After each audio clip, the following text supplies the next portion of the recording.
সিজদায় গিয়ে এই দোয়াটি যদি 10 বার পড়তে পারেন, দুনিয়ার মধ্যে এমন কোনো চাওয়া নাই যে আল্লাহ তাআলা আপনার কবুল করবে না। আপনি যা চাইবেন তাই দিয়ে আল্লাহ তাআলা আপনাকে সন্তুষ্ট করবে। এটা আমার কথা নয়, এই দোয়াটি স্বয়ং আল্লাহ তাআলা কোরআন আল কারীমের মধ্যে লিপিবদ্ধ করে দিয়েছেন।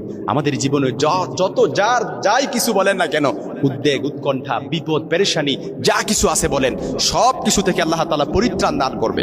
আপনি ঋণের বোঝায় চাপা পড়ে আছেন, ঋণে জর্জরিত আছেন, ঋণ থেকে মুক্তি পাওয়ার জন্য আপনি যদি সিজদায় গিয়ে এই দোয়াটি 10 বার পড়তে পারেন, আল্লাহ তাআলা ঋণ থেকে মুক্তি দান করবে। মামলা মোকদ্দমায় জড়িয়ে আছেন, সিজদায় গিয়ে এই দোয়াটি যদি 10 বার পড়তে পারেন, আল্লাহ তাআলা মামলা মোকদ্দমা থেকে আপনাকে মুক্তি দান করবেন। কেন বললাম? কারণ সিজদা হচ্ছে আল্লাহ তাআলার সবচাইতে আল্লাহ তাআলার নিকটবর্তী হওয়ার জন্য উত্তম মাধ্যম। কোরআন আল কারীমে আল্লাহ তাআলা বলেছেন, ওয়াসজুদ ওয়াক্তারিব, সিজদা দাও আর আমার নিকটবর্তী হয়ে যাও।